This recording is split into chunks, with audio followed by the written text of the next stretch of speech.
बिस्मिल्लाहिर्रहमानिर्रहीम, अस्सलाम वालेकुम। आप देख रहे हैं प्रोग्राम मोहम्मद अकबर बाजवा के साथ।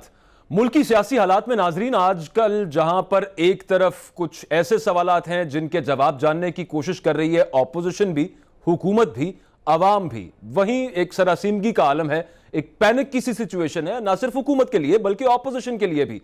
और कुछ कंफ्यूजन का इस वक्त दौरा है, कंफ्यूजन चल रही है, समझ नहीं आ रही, हर तरफ से कुछ कंफ्लिक्टिंग स्टेटमेंट्स भी आ रही हैं, हुकूमत की तरफ से भी, ऑपोजिशन की तरफ से भी। एक तरफ हुकूमत कहे कि हमारे पास सिर्फ 6 माह है, दूसरी तरफ हुकूमत कहे कि हमारे अलावा ऑप्शन कोई नहीं है, फिर हुकूमत कहे कि अगर -1 हो भी गया तो ऑपोजिशन को किसी किस्म का कंसेशन नहीं मिलेगा।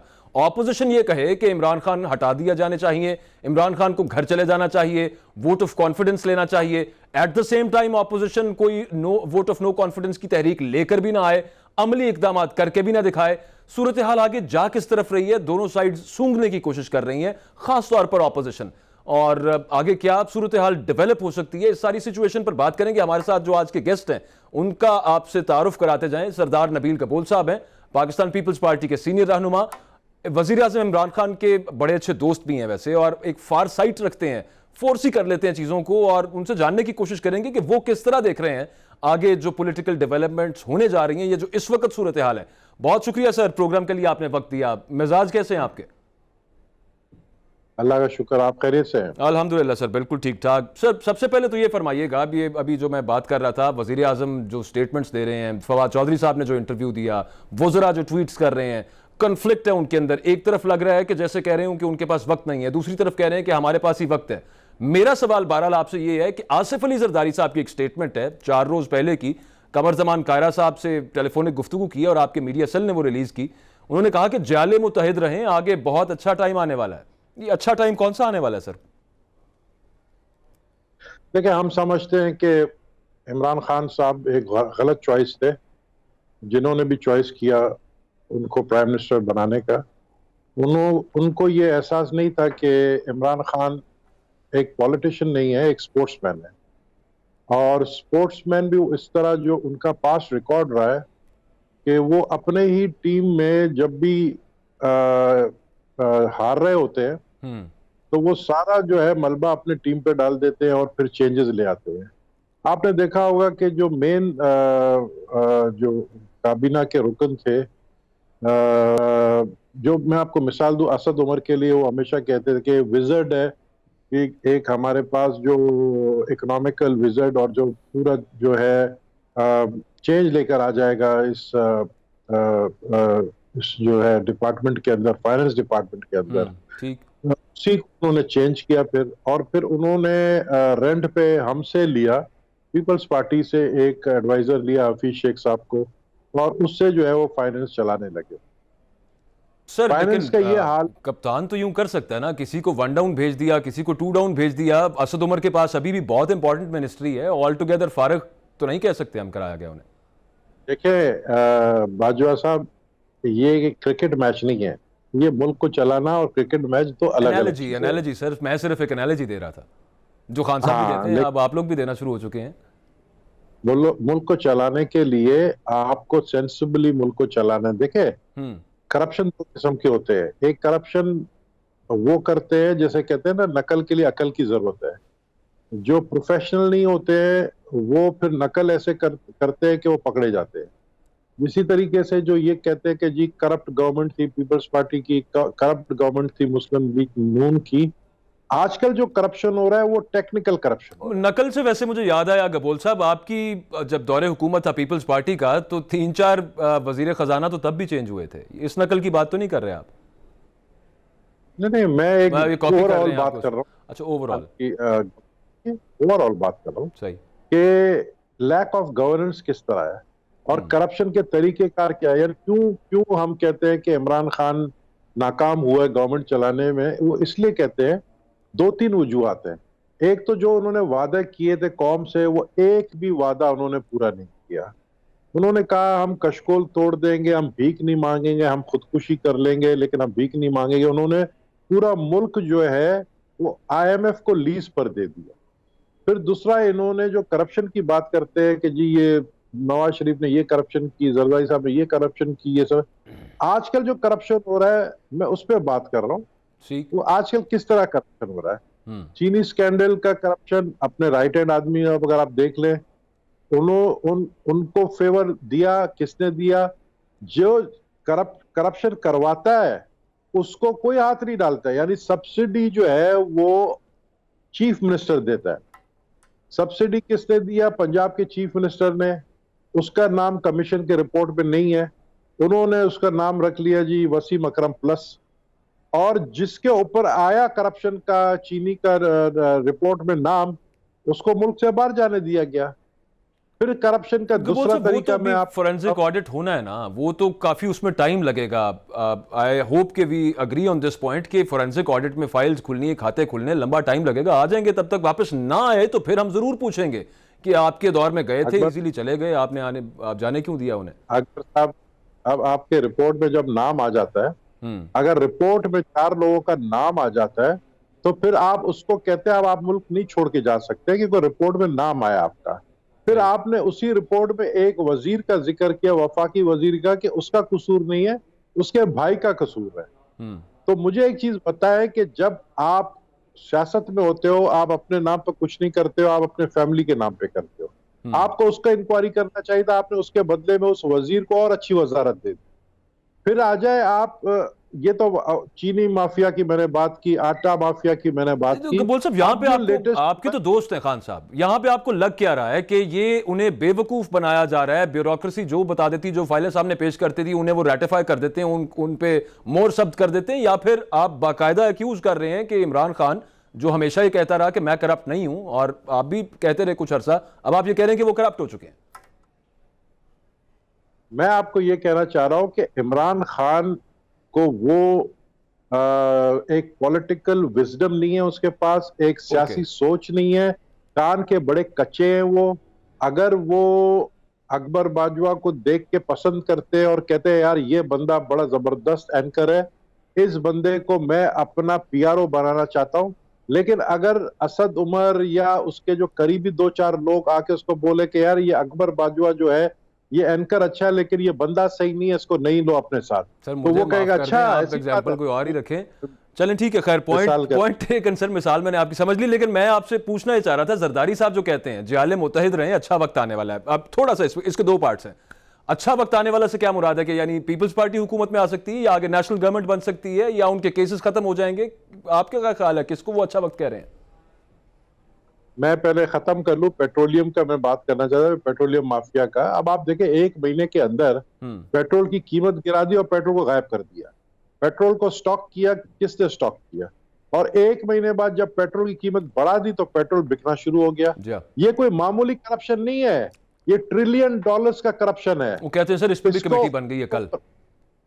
इसके ऊपर जो है ना एक बाकायदा कमेटी 1 महीने के अंदर रिपोर्ट दे और इनके खिलाफ कार्रवाई करे। ऐसा ही हुआ बात। अब आपके सवाल का जवाब पे मैं आता हूं। अच्छा वक्त जरदारी साहब ने इसलिए कहा, हम देख रहे हैं ये अगर कोरोना नहीं होता ना तो ये इलेक्शन का साल था। अगर ये कोरोना नहीं होता तो ये बजट जो है ये पीटीआई की गवर्नमेंट पास नहीं करती। ये कोरोना ने जो है ना सारे काम स्टैंड स्टिल पे कर दिए। हम जो देख रहे हैं, हम देख रहे हैं कि ये साल के आखिरी तक मुझे इमरान खान वजीर आजम की कुर्सी पे नजर नहीं आ रहे। -1 होता नजर आ रहा है आपको? -1 में आ रहा हूं उसी पे। दो सूरत हाल है। हाँ। या तो दोबारा से मिड टर्म इलेक्शन हो जाए, या नेशनल गवर्नमेंट। अब मुझे जो सूरत हाल नजर आ रहा है वो नेशनल गवर्नमेंट का। अब नेशनल गवर्नमेंट में सारी जमातों से लेंगे, या वो उन लोगों को लेंगे जिनका पास्ट क्लियर हो, क्लीन हो, जो टेक्नोक्रेट्स हो, जिनको अपने महकमे के ऊपर काफी एक्सपीरियंस किया उन्होंने, ऐसे लोगों को लेकर आना चाहते हैं जो मुल्क को चला सके। इस वक्त मुल्क चल नहीं रहा है। नहीं मुल्क मैं कता कलामी की माजरत चाहूंगा, आपकी पार्टी के चेयरमैन कहते हैं कि किसी भी किस्म का गैर जमहूरी सोल्यूशन उन्हें कबूल नहीं है। National government is not a democratic solution. ये कोई जमहूरी सोल्यूशन तो नहीं है सर? ये मैंने नहीं कहा, ये हमारा डिमांड है। मैंने कहा 2 ऑप्शन नजर आ रहे हैं, या मिड टर्म इलेक्शन नजर आ रहा है, या मुझे जो है मतलब अगर नेशनल गवर्नमेंट वाला मामला बना तो आपकी पार्टी अपोज करेगी उसको? जाहिर है हम कोई भी गैर आईनी चीज को अपोज करेंगे, क्योंकि नेशनल गवर्नमेंट आईनी तो नहीं है ना। लेकिन अच्छा वक्त ये तो आ रहा है। प्रेसिडेंशियल फॉर्म ऑफ गवर्नमेंट लाना चाहते हैं। प्रेसिडेंशियल फॉर्म ऑफ गवर्नमेंट के लिए ये बैठ के हमसे बात करें, भाई प्रेसिडेंशियल फॉर्म ऑफ गवर्नमेंट आप लाना चाहते हैं, उसका वजह क्या है। ठीक। हम तो ये कहते हैं कि भाई आपने जो इख्तिदार जिनके हाथों में दिया है, इस वक्त मुल्क को मिड टर्म इलेक्शन की जरूरत है। आप उन लोगों को लेकर आए जो हकीकी नुमाइंदे हैं, जो वाकई मैंडेट लेकर आए हैं, जो सेलेक्टेड ना हो, जो इलेक्टेड हो। मौजूदा सरदार सेटअप तो सेलेक्टेड है सब। साहब, कोरोना की वजह से खुद आप कह रहे हैं इलेक्शन हो नहीं सकते, कुछ ममालिक में हो रहे हैं, लेकिन यहां पर तो वो बिल्कुल ही पॉसिबल नहीं है, क्योंकि एसओपीज यहां पे वैसे ही कोई फॉलो नहीं कर रहा इन हालात के अंदर भी। दूसरी जगह पे आप vote of no confidence move क्यों नहीं करते? सवाल मेरा ये है, मैं बड़े दिनों से पूछ रहा हूं, जब से ऑपोजिशन ये बात कर रही है, एक डिमांड तो कर दी गई है कि कॉन्फिडेंस का वोट लें वजीर आजम, आप लोग मूव कर दें वोट ऑफ नो कॉन्फिडेंस। देखिए, हमारे पास इतना नंबर्स नहीं है कि वोट ऑफ नो कॉन्फिडेंस कामयाब हो इस वक्त, लेकिन हम उस पर भी काम कर रहे हैं। ठीक। आपने देखा कल जो परसों बजट पास हुआ है, 160 लोगों का बजट पास होना, वो तो खुद एक सवालिया निशान है कि कितना कॉन्फिडेंस हासिल है इमरान खान को। लेकिन चलो, वो कहते हैं कि जी हमारे मेंबर्स बीमार थे, कोरोना के शिकार थे, वो नहीं आ सके। हम कहते हैं चले ठीक है, लेकिन हम समझते हैं कि वैसे ही उन्होंने कॉन्फिडेंस खो दिया है हाउस से। तो अब अगर वो वोट ऑफ नो कॉन्फिडेंस हम लेने जाए, हमें पता है फिर क्या होगा, फिर खरीद फरोख्त शुरू हो जाएगी, अच्छा, हॉर्स ट्रेडिंग शुरू हो। ये बताइएगा एक छोटी सी बात, जो आपने कहा कि आपको इस साल के एंड तक इमरान खान वजीर आजम नजर नहीं आ रहे, -1 होता नजर आ रहा है, और दो ऑप्शंस आपने सामने रखे, एक नेशनल गवर्नमेंट का और दूसरा आपने कहा मिड टर्म इलेक्शन का। एक तीसरा ऑप्शन भी है सर, पीटीआई के अंदर से कोई एक और बंदा वजीर आजम का कैंडिडेट आ जाए। देखिए, वो मेरे ख्याल में काम नहीं आएगा, क्योंकि पीटीआई मीन्स इमरान खान, और पीटीआई का जब इमरान खान को हटा देंगे, तो मैं नहीं समझता कि पीटीआई के मेंबर्स किसी और को एक्सेप्ट करेंगे। मैं आपके पॉइंट फॉलो कर रहा हूं। एक क्लिप आपको मैं सुनवा दूं सर। ख्वाजा आसिफ साहब से कल के रोज असेंबली में एक रिपोर्टर ने सवाल पूछा था, यही कि वजीर आजम अगर इमरान खान ना रहे, इनकी जगह पर कोई और, जवाब क्या दिया था वो आप जरा सुन लीजिए, फिर मैं उस पर आपका ओपिनियन लेना चाहता हूँ। ये देखिए नाज़रीन जरा। एक्सेप्ट होगा, पोजीशन को एक्सेप्ट होगा? देखें, कम से कम उनसे बात तो हो सकती है, इनसे तो बात ही नहीं हो सकती, इसकी क्रेडिबिलिटी कोई नहीं है, झूठ बोलता है। इनकी जगह पीटीआई कोई और लाती है तो क्या आप लोगों को भी एक्सेप्ट होगा, पोजीशन को एक्सेप्ट होगा? ये नबील कबूल साहब, उन्होंने पूछा एक रिपोर्टर ने ख्वाजा आसिफ साहब से कि आपको एक्सेप्ट होगा अगर इमरान खान की जगह कोई और वजीर आजम हो जाए, तो उन्होंने कहा कम अज कम उनसे बात तो हो सकती है। बहुत सारे चीज़ों पर आप और नून लीग मुत्तफिक हैं, क्या इस मामले पर भी आप मुत्तफिक हैं कि इमरान खान की जगह कोई और आदमी अगर वजीर आजम हो जाए तो आप उससे बातचीत कर सकते हैं, उसे सपोर्ट कर सकते हैं? देखे, पूरी पीटीआई में हमें कोई ऐसा शख्स नजर नहीं आता है जो इस काबिल हो कि वो वजीर आजम की कुर्सी पे बैठ सके। अच्छा, हमें पीटीआई में नजर नहीं आता है। हाँ, लेकिन पीटीआई के एलाइज में हमें नजर आ रहा है, और पीटीआई के एलाइज जो है उनके साथ बातचीत हो सकती है कि अगर पीटीआई के जो मेंबर्स हैं उसको वोट दे। एलाइज में 2-4 नाम है, गर्दिश कर रहे हैं। आपकी पार्टी से बड़े सीनियर लीडर गए हैं, बड़े जीरक सियासतदान हैं, शाह महमूद कुरैशी साहब, उनका नाम वक्तन फवक्तन सामने आता भी रहता है वजीर आजम के ओहदे के लिए, आप उनको भी सूटेबल नहीं समझते? देखिए, मैं समझता हूँ सबसे वर्स्ट फॉरेन पॉलिसी जो है वो शाह महमूद कुरैशी का है। शाह महमूद कुरैशी के होते हुए आप मुझे बताएं, फॉरेन पॉलिसी में हमें कामयाबी कहाँ हासिल हुई?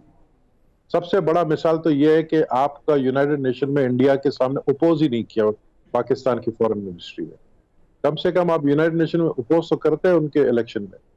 तो ये फॉरेन पॉलिसी जहां पर आप बैठ के ये कहते हैं अगर मोदी इलेक्ट हो गया तो कश्मीर का मसला हल हो जाएगा, और मोदी को इलेक्ट कराने में आप जो है कि आपने ये, जब मोदी इलेक्ट हुआ आपने कहा अब कश्मीर का मसला हल हो जाएगा, और उल्टा कश्मीर का मसला और बिगड़ गया। तो क्या फॉरेन पॉलिसी है? मुझे एलाइज में कौन नजर आ रहा है आपको नबील भाई, कैंडिडेट फॉर प्राइम मिनिस्टर? देखिए, एलाइज का नाम नहीं लूंगा, लेकिन मेरे ख्याल में जो भी आएगा बलूचिस्तान से आएगा। और आपके ख्याल में कोई कोशिश भी कर रहा है वजीर आजम बनने की? नहीं, ये तो मुझे लग रहा है आप नेशनल गवर्नमेंट की तरफ जब इशारा कर रहे हैं, जब अगर उस तरह की सूरत हाल हुई तो उसमें आप ये बात कर रहे हैं। इसी सेटअप के अंदर तो बलूचिस्तान से आप किसकी बात कर सकते हैं? देखिए, इसी 2 ऑप्शन मैंने आपको बताया, या तो मिड टर्म इलेक्शन या नेशनल। ठीक है। तीसरा मैं नहीं समझता हूं कि पीटीआई के मेंबर्स किसी और को वोट देंगे माइनस इमरान खान। अच्छा, एक सवाल मैंने आपसे ये पूछना है सर, यहाँ पे अंदर कल बजट मंजूर हो रहा था, और बाहर ऑपोजिशन एहतजाज कर रही थी, वो नारे लगा रहे थे इमरान खान को हटाओ, इमरान को हटाओ, इमरान को हटाओ। अच्छा, खुद हटाने के लिए आप कुछ कर नहीं रहे, किसको कह रहे हैं आप इमरान को हटाओ? आप खुद भी तो कुछ कोशिश कीजिए, अमली तौर पर कुछ तो करके दिखाइए, कोई अलामती एहतजाज ही हो जाए, कोई तहरीकी, जैसे वोट ऑफ नो कॉन्फिडेंस की बात हो रही थी, कुछ भी। लेकिन इमरान को हटाओ के मुतालबा है और पता नहीं किससे है। अब पता नहीं है, नादान लोग जो हैं इस तरह की नारेबाजी करते हैं कि इमरान को हटाओ। बात आपने बिल्कुल सही की, इमरान को अगर कोई हटाएगा तो हम ही हटाएंगे ना। अगर किसी की तरफ इशारा कर रहे हैं कि इमरान को हटाओ, तो वो जिसकी तरफ इशारा कर रहे हैं वो खुद समझते हैं कि इमरान खान उनके लिए एक लाइबिलिटी बन गया है। सही। क्योंकि जो भी अभी हो रहा है वो लोग तो यही कह रहे हैं कि जी जिन्होंने जो सेलेक्टर्स थे, सेलेक्टरों को सोचना चाहिए था इमरान खान प्राइम मिनिस्टर का प्रोडक्ट ही नहीं है। सेलेक्टरों को जो है ना इतना ख्याल नहीं आया कि उन्होंने मुल्क किसके हवाले किया। तो मैं समझता हूँ कि वो इशारा उन्हीं की तरफ कर रहे थे। लेकिन मैं ये नहीं कहूंगा कि देखें, जो भी सेलेक्टर होगा उनके लिए पाकिस्तान फर्स्ट। अब पाकिस्तान में अगर हमारे इकोनॉमिकल डिजास्टर हो रहा है, माशी जो हमारे सूरत हाल है, चाहे वो कोरोना की वजह से हो, चाहे वो पिछली हुकूमत की वजह से हो, उससे निकलना तो आपको है ना। आपकी हुकूमत में इतनी क्रेडिबिलिटी होनी चाहिए कि आप इस माशी सूरत हाल से निकलें। आप ऑपोजिशन को गालियां देते हैं, वरना मैं अगर आपको बताऊं कि कोई अगर सेंसिबल प्राइम मिनिस्टर होता है वो ऑपोजिशन को साथ लेके चलता है इन हालात में। जब आपके मुल्क के ऊपर कोई अजाब आता है, वो कहते हैं सर मेरे से एनआरओ मांग रहे हैं, कंसेशन मांग रहे हैं, मैं इस वजह से इनके साथ नहीं बैठ सकता। एनआरओ तो आप दे चुके हैं ना, एनआरओ तो आप दे चुके हैं। आपने एनआरओ देकर अंडर द टेबल डील करके बहुत सारे लोगों को बाहर निकाल दिया। नहीं, जरदारी साहब को तो एनआरओ नहीं मिला अभी तक, वो तो तिब्बी बुनियादों पर जमानत पर है। देखें, नवाज शरीफ साहब जो है वो डील के तहत गए बाहर। नवाज शरीफ तो मतलब उनको एनआरओ मिल गया, आपकी पार्टी के को चेयरमैन को एनआरओ नहीं मिला? मैं समझता हूं कि ये एनआरओ नहीं है, ये अंडर द टेबल डील है जो इन्होंने किया है। और शहबाज शरीफ साहब बाहर हैं, इवन विद जरदारी साहब। जरदारी साहब तो देखे, उनको तो अभी फिर एक केस पे बुला लिया है ना, उनको तो फिर बुला लिया।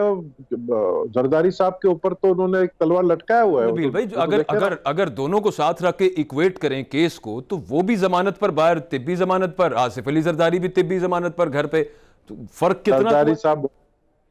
जरदारी साहब मुल्क से तो बाहर नहीं गए ना। जरदारी साहब तो ठंडी हवाओं में तो नहीं घूम रहे ना ओपनली। जरदारी साहब अपने लगा होगा सर, ठंडी हवाई आ रही होगी।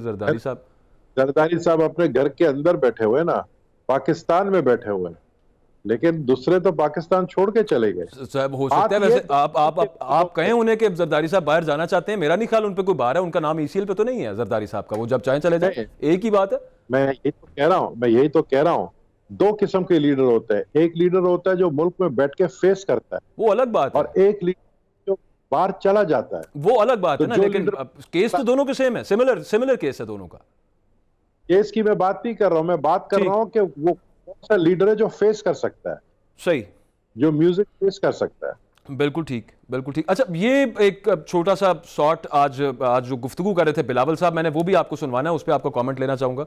ये प्रोड्यूसर साहब जरा दिखाइएगा, बिलावल भुट्टो जो भी बात कर रहे थे। ये नबील कबूल साहब, बड़ा संगीन इल्जाम नहीं है कि पाकिस्तान तहरीक इंसाफ की हुकूमत आसिफ अली जरदारी को मरवाना चाह रही थी? बिलावल साहब कह रहे हैं ये थोड़ा हार्श, थोड़ा सख्त नहीं हो गया ये?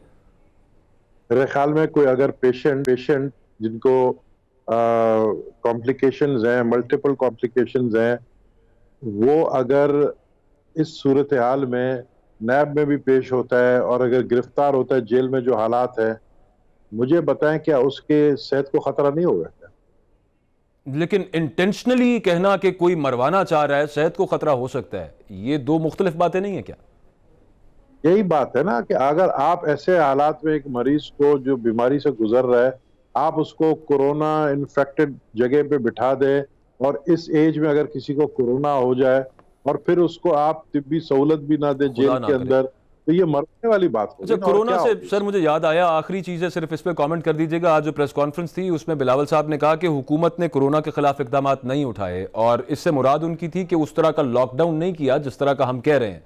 एट द सेम टाइम आपकी ही पार्टी के आपके सूबाई वजीर नासिर हुसैन शाह कहते हैं कि लॉकडाउन ऑप्शन नहीं है, नहीं कर सकते हम लॉकडाउन, मौशी तौर पर हम फिर आगे बढ़ नहीं पाएंगे, जी नहीं पाएंगे। आप इतना तबका है जिसको आपने, जो रोज की बुनियाद पर कमाता और खाता है, उनको आप फीड नहीं कर पाएंगे। तो एक तरफ आपके वुज़रा खुद ये कह रहे हैं कि लॉकडाउन ऑप्शन नहीं है, और वजीर आजम कहते हैं लॉकडाउन ऑप्शन नहीं है, तो बिलावल उसको क्रिटिसाइज करते हैं। देखिए, नासिर शाह ने ये बयान जो दिया है, मेरे ख्याल में इसका नोटिस बिलावल साहब खुद लें, क्योंकि वो उनके वजीर हैं, और मैं नहीं समझता हूँ कि उनकी बात से मैं इत्तेफाक करता हूँ, क्योंकि लॉकडाउन ही एक ही ऑप्शन है।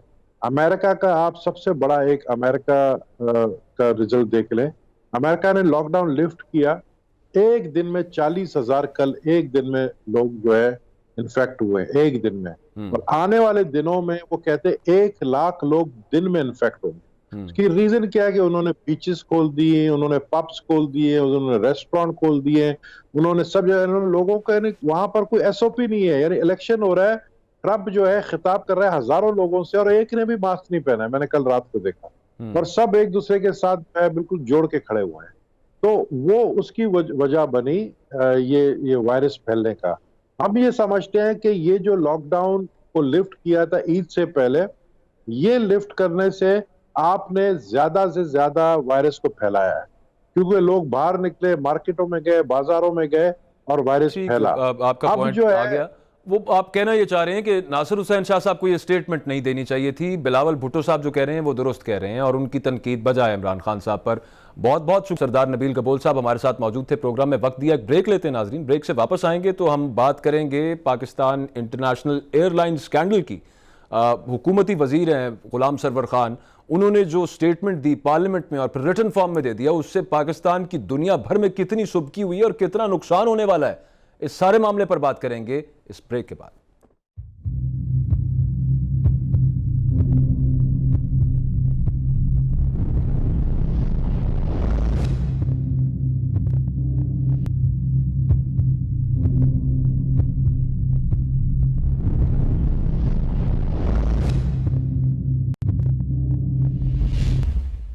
ब्रेक के बाद खुशामदीद नाजरीन। अब हम बात करेंगे वफाकी वजीर हवाबाजी गुलाम सरवर खान के पार्लियामेंट में दिए गए बयान की, जिसे अब बयान नहीं कहा जाता, उसे अब PIA स्कैंडल कहा जाता है, जिसमें उन्होंने बताया कि 260 या 262 के करीब पायलट्स थे जिनकी डिग्रीज फेक थी और वो फ्लाई कर रहे थे, उन्हें ग्राउंड कर दिया गया। इसकी वजह से, इस खबर की वजह से, इस बयान की वजह से जो खबरें बनी, उनकी वजह से पाकिस्तान की दुनिया भर में सुबकी हुई। PIA का बहुत सारा नुकसान हुआ उससे। न सिर्फ PIA ने पायलट्स को ग्राउंड किया, बहुत सारी और एयरलाइंस ने पाकिस्तान एयरलाइंस के पायलट्स को ग्राउंड किया, और साथ ही साथ अब लोगों का एतमाद किस कदर होगा इस सब मामले के बाद PIA पे, इसका अंदाज़ा आप खुद लगा सकते हैं। हम आज इस मौजू पर बात करेंगे कि हुकूमत को आखिर ऐसी जल्दी क्या थी। एक वो शोर शराबा हो गया, लेकिन इंक्वायरी कंप्लीट नहीं हुई। ये बताया नहीं गया पार्लियामान में, उस इंक्वायरी रिपोर्ट में ये बताया नहीं गया कि एग्जैक्टली मसला था क्या, किसने वो लाइसेंसेस जारी किए, कहां से वो लाइसेंसेस जारी हुए, किसकी गलती थी, एग्जैक्टली कौन सा ऐसा पेपर था जो वो पास करने में कामयाब नहीं हुए, वो क्या अपने फ्लाइंग आवर्स पूरे नहीं कर पाए थे। उसके अलावा रिपोर्ट के अंदर ये भी इंकशाफात हुए हैं कि 262 के करीब जो नाम है, कुछ ऐसे हैं जो रिटायर हो चुके हैं पायलट्स, कुछ ऐसे पायलट्स हैं जिनकी डेथ भी हो चुकी है। वो अगो के बहुत कम नाम है ऐसे, लेकिन फिर भी ये रिपोर्ट जो थी अभी तक जो सामने आई है उसमें इस तरह के फ्लॉज भी नजर आए हैं। तो इस सारे मामले पर बात करने के लिए हमारे साथ नुमान वजीर खान साहब मौजूद होंगे। पाकिस्तान तहरीक इंसाफ के सेनेटर हैं, स्क्वाड्रन लीडर रिटायर्ड हैं। बहुत शुक्रिया नुमान वजीर खान साहब, आपने वक्त दिया। और सेक्रेटरी जनरल पालपा हमारे साथ मौजूद होंगे, कैप्टन नारेजो साहब, आपका भी बहुत शुक्रिया। नुमान वजीर साहब, I will start with you. सबसे पहले एक चीज तो क्लियर कर दीजिएगा, मेरा नहीं ख्याल कि इस चीज में कोई डाउट है, और जिन लोगों से हमने बात की है उनका तो ये कहना है कि फ्लाइंग आवर्स पूरे थे इन पायलट्स के, इनकी एक एयरक्राफ्ट को हैंडल करने की कैपेबिलिटी पूरी थी। ये 2012 के अंदर कुछ पेपर्स ऐड किए गए थे, 8 पेपर्स थे जो रिटन एग्जाम है, उनमें से कोई चंद एक पेपर्स में ये फेल हुए हैं, जिसकी वजह से इसको फेक लाइसेंस कह दिया गया, और फिर उसका फॉल आउट हम सबके सामने। देखिए, जहां तक ये लाइसेंस का ताल्लुक है, इशूइंग अथॉरिटी है civil aviation ji. Civil aviation ने ये लाइसेंस इशू किया है। It is a verified bona fide right licence. Question is ये कि जी उसको देने के लिए आपने एग्जाम देना होता है। जैसे आपने कहा ना, पहले एक और सिस्टम होता था, सब्जेक्टिव था, अब ऑब्जेक्टिव शुरू हो गया, मल्टीपल चॉइस क्वेश्चंस होते हैं, उस पर आपने कंप्यूटर पर बैठकर अपने इम्तिहान लेना होता है। उस इम्तिहान को क्वेश्चनेबल हो गया, वो डाउटफुल हो गया। वो इसलिए डाउटफुल हुआ कि कुछ लोग ऐसे थे जिन्होंने संडे के दिन इम्तिहान दिया, और कुछ लोग ऐसे हैं कि जिस वक्त जो इम्तिहान देने का टाइम था वो पाकिस्तान में थे नहीं। उनका स्टैंड है कि GMT टाइम है या पाकिस्तान टाइम में फर्क है, वो अपनी जगह स्टैंड है। सही है। लेकिन ये ये जो था ये कोई 2018 के अंदर 18 पायलट्स को सस्पेंड भी किया गया था, फिर उन्होंने कोर्ट से जाकर स्टे ले लिया। फिर ये इंक्वायरी जो कर रहा था, ये सिविल एविएशन वाले इंक्वायरी कर रहे थे, जो उन्होंने अब आकर पीआईए को बताया। और इंक्वायरी कौन कर रहा था? ये पुराना एक केस चल रहा है, 2019 फरवरी से इंक्वायरी चल रही है। बिल्कुल ठीक हो गया सेनेटर साहब, लेकिन इस सब केस को इन रिटन फॉर्म और पार्लियामेंट के फ्लोर पे बयान कर देना, जिसकी वजह से पूरी दुनिया के अंदर जो बदनामी हुई वो अपनी जगह पे, जो नुकसान हो रहा है पाकिस्तान का, पाकिस्तान एयरलाइंस का, वो अपनी जगह पे। इतनी जल्दी क्या थी? और ये कोई इतना बड़ा मैटर तो नहीं था कि उसको बना के यूं बताया जाता कि जी 260 से ज्यादा पायलट्स हैं जिनकी फेक डिग्रीज हैं, यानी कि लोगों को तासुर गया कि it's not safe to fly in PIA. और पायलट्स जो हैं उन्हें जहाज उड़ाना आता नहीं है, वो तो शायद टांगा चला रहे थे, पहले उनको जहाज पकड़ा दिया। तासुर तो ये गया ना सर। देखिए, आप ये बात करते हैं तो समटाइम्स बैक एयरफोर्स के अंदर हम मैट्रिक पास पायलट्स लेते थे, मैट्रिक से स्टार्ट करते थे और उसके बाद यहाँ उनको ट्रेनिंग देकर आगे चलते रहते थे। सिमिलरली आपने ये पीआईए के अंदर भी आपको ट्रेनिंग सिमुलेटर्स होते हैं, एग्जाम्स होते हैं, थ्योरी होती है, पढ़ाई कराई जाता है, आगे चलते रहते हैं। लेकिन अगर आपके इवैल्यूएशन या एग्जामिनेशन के दौरान कुछ चीज आपको इरेगुलरिटी नजर आती है, civil aviation was not enforcing the procedures for evaluation, वो गलत थे, तो क्या इस पर चुप रहते? क्या आप मुझे बताएं, ये अगर आपके सामने एक चीज आती है, आपका कॉज ऑफ एक्शन तो बन जाता है, क्या पीआई की मैनेजमेंट उस पर चुप रहती है उस बात पर, जब उनके सामने केस आ गया कि 262 सिविल एविएशन के ग्रेड 22 आदमी ने इंक्वायरी कर सबमिट की, या आपके 262 लोगों की ये जो एग्जामिनेशन आपके ये दो सवाल आए, मैं दो वीडियो क्लिप्स आपको सुनाना चाहता हूं सर, वो आपने सुना भी होगा। एक सीएनएन का है और दूसरा वजीर आजम इमरान खान साहब का, जो गुज़श्ता रोज उन्होंने पार्लियामेंट में बात की, वो जरा दिखाइए। उसके बाद एक I have a point. Dubious licences, मुश्तबा लाइसेंसेस, फेक लाइसेंसेस, जाली लाइसेंसेस, और ये बहुत बड़ा स्कैंडल पूरी दुनिया के अंदर। ये सिर्फ एक क्लिप है, इस तरह के और भी हैं। वजीर आजम साहब गुज़श्ता रोज क्या कह रहे थे पार्लियामेंट में, वो भी जरा सुन लीजिए। नुमान वजीर साहब, वजीर आजम साहब ने जो बात की वो आपने सुनी है। फेक लाइसेंसेस की अगेन जब वो बात करते हैं तो आप खुद जरा दिल पे हाथ रख के बताइएगा, ये क्या बाकायदा उस तरह के फेक लाइसेंसेस है जिसके बाद ये तासुर चला जाए और जो गया कि ये पायलट्स एयरक्राफ्ट हैंडल करने के या फ्लाई करने के अहल ही नहीं है? चला तो ये सकते थे, एक आधा पेपर कहीं मिस हो गया, उस डेट को नहीं था, इस डेट को था, उसकी वजह से जो नुकसान हुआ आगे, जो मौशी खून आया इमरान खान साहब के हाथ पर या गुलाम सरवर खान साहब के हाथ पर, वो तो अपनी जगह पर है कि नहीं है? देखिए, आपने पैसेंजर की सेफ्टी को पैरामाउंट इंपॉर्टेंस देना है। Safety is top level in airline industry.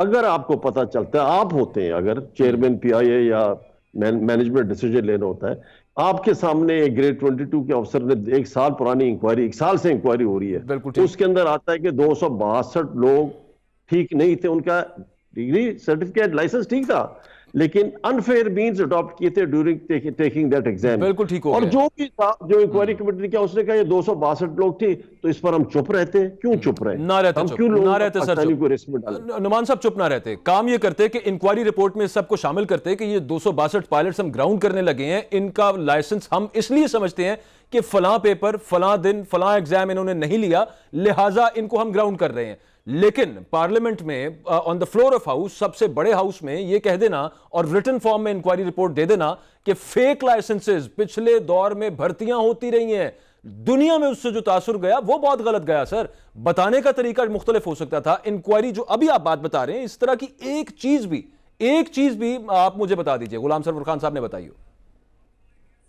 नहीं, खैर वो पार्लियामेंट में, जैसे आपने कहा कि वो तो इसके प्रोगेटिव है मिनिस्टर साहब का कि वो पार्लियामेंट में बोले, उन्होंने कोई झूठ बात नहीं कही, उन्होंने सही बात की, was very Frank about it. जो था उन्होंने बताया कि जी ये इंक्वायरी हुई है, उसके ऊपर ये dubious the word I use, dubious examination process adopt हुआ है। लाइसेंस ठीक है, लाइसेंस दिया है civil aviation. There you go, sir, there you go। ये आप उनकी जगह पर आप अगर ये बात कर रहे होते तो दुनिया भर में पाकिस्तान की इतनी बदनामी ना हुई होती, दुनिया भर में पीआईए का इतना नुकसान ना हो रहा होता। मैं शामिल गुफ्तगू करना चाह रहा हूं कैप्टन नरेजो साहब को। कैप्टन साहब, पैल्पा की क्या टेक है इस सारे मामले पर?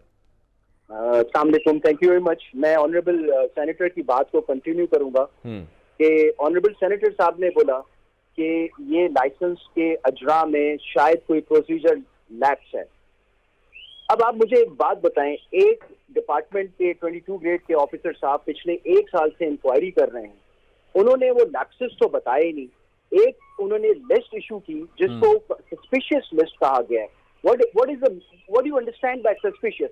आप ये कह रहे हैं कि क्या वो फेक हैं या नहीं है। बड़ा अभी तक गैर आप मुबहम सा देखें- इजहार है वहां पर। आप कह रहे हैं कि डूबियस लाइसेंस, जो डूबियस क्या है, कौन सी कंडीशन पूरी नहीं हुई, किसी का नहीं बताया, और साथ आप ये दूसरी जो आप बात कर रहे हैं।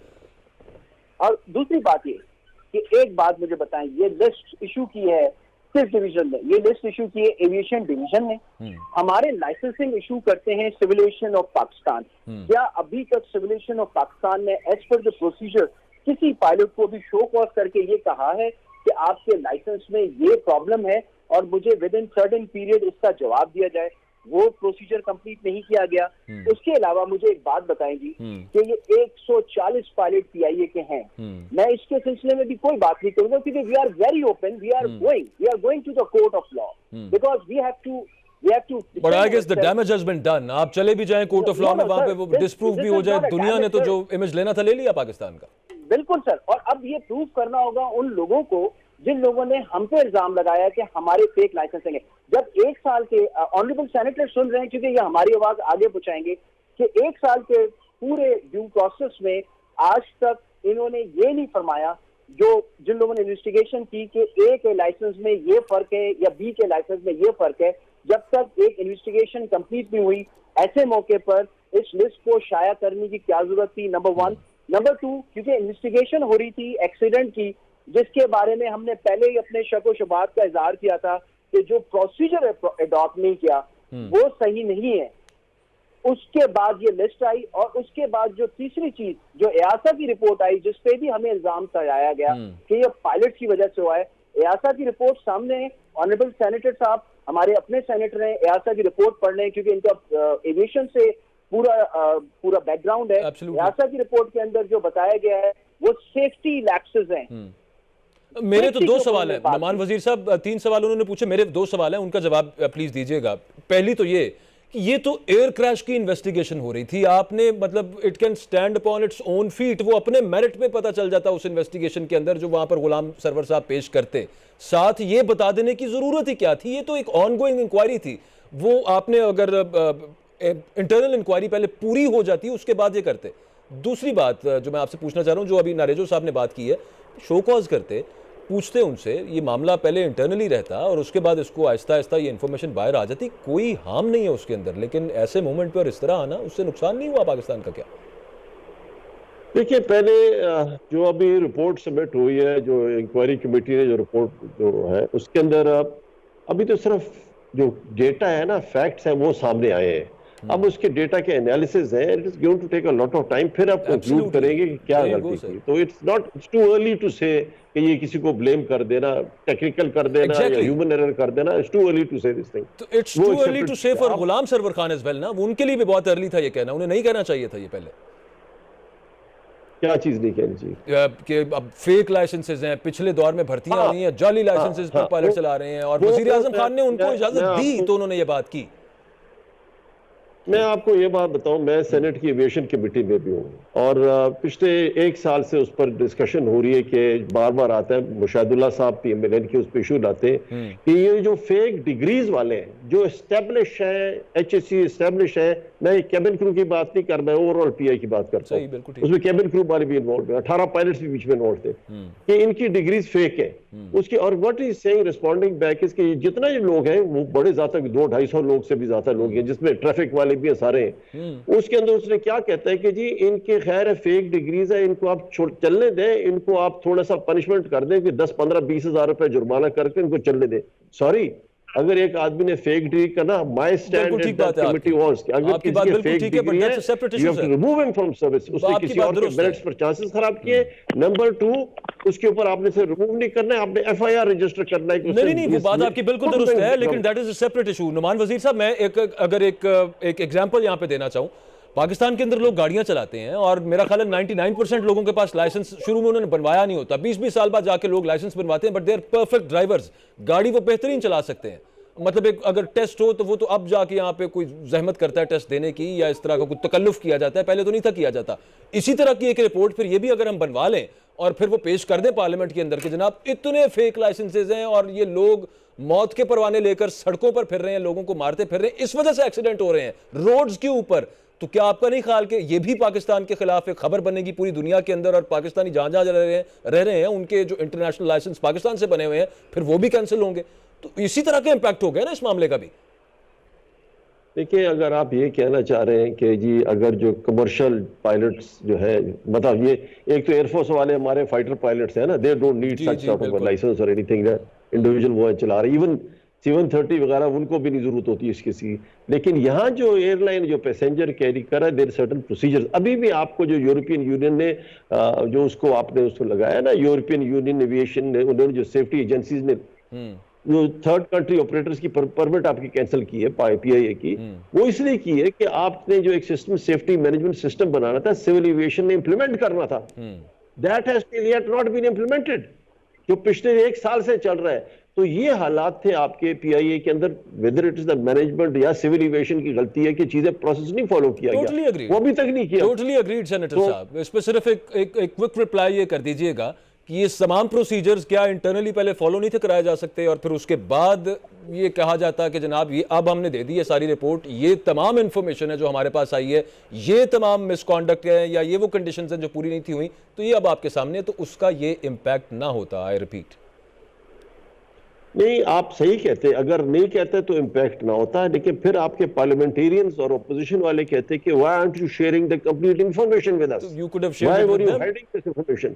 और आपके पास एक कानूनी फर्ज बनता है कि अगर आपको कोई चीज पता चलती है, आप पर कॉज ऑफ एक्शन का राइट, हक, लीगली आप पर राइट है कि आपने उसको एक्शन लेना है, लीगली आपका राइट है कि 262 जो चेयरमैन PIA ने इनको ग्राउंड किया ना, ही हैज टू, बिल्कुल, लेकिन इंक्वायरी पूरी तो हो जाए सर, इंक्वायरी पूरी तो हो जाए, पूरी हो जाए, उसके बाद माफ कीजिएगा, उसके बाद वो एक्शन ले भी लें। नरेजो साहब, एक खबर है, खबर तो नहीं मैं कहूंगा, मतलब कुछ सोर्सेज ये कह रहे हैं, जो हमारी जो बातचीत होती है वो कहते हैं कि कुछ PIA ऑफिशियल्स चाह रहे थे कि पायलट्स को निकाला जाए, बड़े अरसे से ये कोशिश हो रही थी और स्पेस क्रिएट करने की कोशिश हो रही थी, you know, for people who are retired from PAF में भी। सर, इसका भी एक प्रॉब्लम है। प्रॉब्लम क्या है कि ये कंप्रोमाइज करते हैं, ये फ्रॉम द फर्स्ट डे, पता नहीं क्या प्रॉब्लम है कि ये लोग सेफ्टी को बाईपास करके दे लुक फॉर द कटौती कि हाँ जी हम लोग कॉस्ट कटिंग पे जाएं। अब सेनेटर साहब इज राइट कि जो इम्प्लीमेंट होनी चाहिए थी चीज सेफ्टी के प्रोसीजर्स वो नहीं हुए। आज PIA की जो पॉलिसी है हायरिंग को, उसको खत्म करके उनको ये डायरेक्ट एंट्री कुछ लोगों को लाना चाहते थे। ये वन ऑफ द रीजन था कि इन्होंने इतनी जल्दी इन लोगों के नाम दिए। अब तो उनकी बेइज्जती हो चुकी। अब ये जो लोग हैं 140 जो PIA के हैं, ये तो जाएंगे डिफेमेशन के लिए, ये जाएंगे अपने लाइसेंस को लेके अदालतों में कि हमें प्रूव करो कि हम चोर हैं। और अब अगर गवर्नमेंट या वो इदारे जिन्होंने ये मिस इन्फॉर्मेशन दी है, अगर उन्होंने प्रूफ नहीं किया, तो क्या हुकूमत की, क्या उन इदारों की साख मुतासिर नहीं होगी? हो चुकी है, ऑलरेडी हो चुकी है, ऑलरेडी हो चुकी है। नहीं, मैं सेनेटर साहब का जब पता लगा है अभी मुझे आपकी बातों से कि ऑनरेबल सेनेटर एक तो बैकग्राउंड रखते हैं फ्लाइंग का, और दूसरा is a standing committee chairman.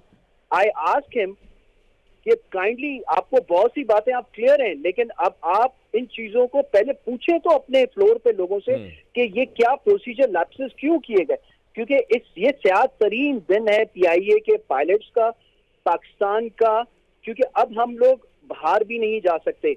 हमें दुनिया हंस रही है हम पे कि हमें उन्होंने हमारे पाकिस्तान के अंदर, दुनिया वाकई हंस रही है। सेनेटर साहब ने तो खुद अभी एतराफ किया इस चीज का कि मतलब this could have been prevented, बचाया जा सकता था ऐसी एम्बैरेसिंग सूरत हाल को। सेनेटर साहब, गालिब का शेर होनी चाहिए, सेनेटर साहब लोग जिम्मेदार हैं उनको, सही बात है, लेकिन वो हाय सूद पशेमा का पशेमा होना वाला मामला है। सेनेटर साहब, मैंने आपसे सवाल पूछा था, जरा कैटेगोरिकली उसका जवाब दे दीजिएगा। जहाज क्रैश की इन्वेस्टिगेशन का कोई ताल्लुक था इन फेक लाइसेंस के मामले से?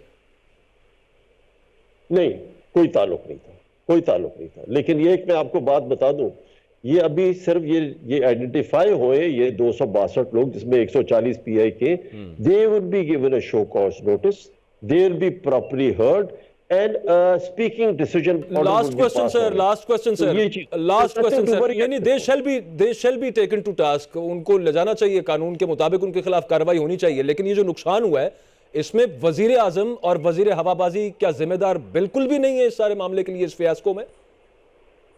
नहीं, सिर्फ अगर आप ये कहते हैं कि वजीर हवाबाजी की ये गलती आप कहते हैं कि वजीर आजम ने उन्हें इजाजत दी, पार्लियामेंट में ये बोलने वजीर आजम ने उन्हें इजाजत दी, ये सिर्फ आप कह सकते हैं। वजीर आजम ने उन्हें इजाजत दी एक नामुकम्मल रिपोर्ट पार्लियामेंट के सामने पेश करने की, दुनिया के सामने पेश करने की।